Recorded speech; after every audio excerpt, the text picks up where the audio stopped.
Good morning, everybody. It is March 30th, 2023, Thursday. It is 4:26 in the morning.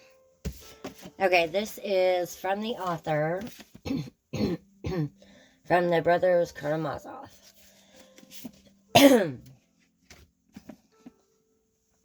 Starting out on the biography of my hero, Alexei Fyodorovich Karamazov, I find myself in some perplexity. Namely, that while I do call Alexei Fyodorovich my hero still, I myself know that he is by no means a great man, so that I can foresee the inevitable questions, such as, what is notable about your Alexei Fyodorovich that you should choose him for your hero? What has he really done? To whom is he known, and for what? Why should I, the reader, spend my time studying the facts of his life? This last question is the most fateful one, for I can only reply, perhaps you will see from the novel. But suppose they read the novel and do not agree with the noteworthiness of my Alexei Fyodorovich. I say this because, to my sorrow, I foresee it. To me, he is noteworthy, but I decidedly doubt that I shall succeed in proving it to the reader. The thing is that he does perhaps make a figure, but a figure of an indeterminate sort.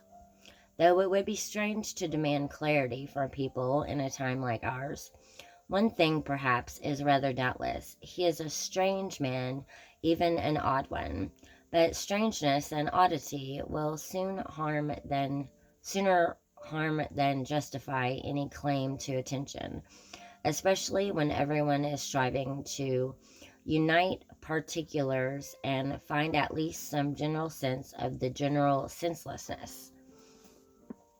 Whereas an odd man is most often a particular and isolated case. Is that not so? Now, if you do not agree with this last point and reply, not so, or not always, then perhaps I shall take heart concerning the significance of my hero, Alexei Fyodorovich. For not only is an odd man not always a particular and isolated case, but on the contrary, it sometimes happens that it is precisely he, perhaps, who bears within himself the heart of the whole, while the other people of his epoch have all for some reason been torn away from it for a time by some kind of flooding wind.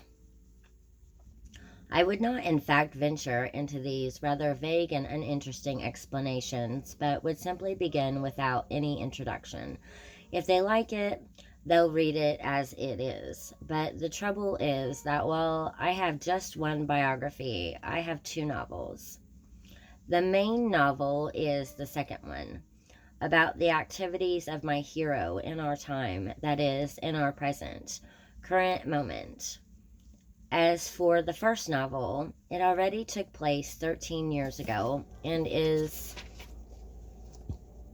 even almost not a novel at all, but just one moment from my hero's early youth. It is impossible for me to do without this first novel, or much in the second novel will be incomprehensible. Thus, my original difficulty becomes even more complicated.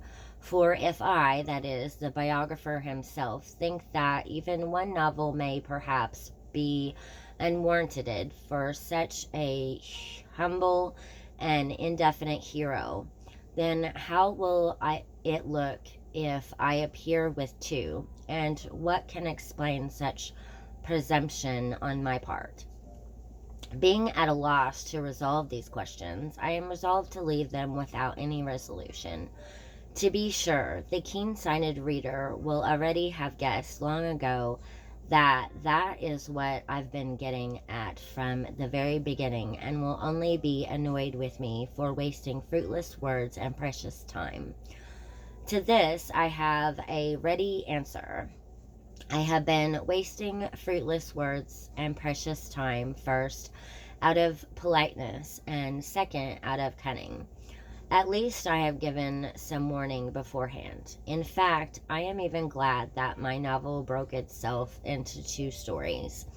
While preserving the essential unity of the whole, having acquainted himself with the first story, the reader can decide for himself whether it is worth his while to begin the second. Of course, no one is bound by anything. He can also drop the book after 2 pages of the first story and never pick it up again.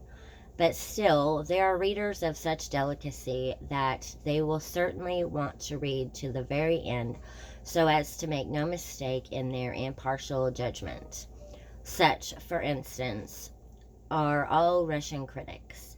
Faced with these people, I feel easier in my heart. In spite of their care and consciousness, I am nonetheless providing them with the most valid pretext for dropping the story at the first episode of the novel. Well, that is the end of my introduction. I quite agree that it is superfluous. Fluous? But since it is already written, let it stand. And now to business. That's all for this video. Thank you for watching.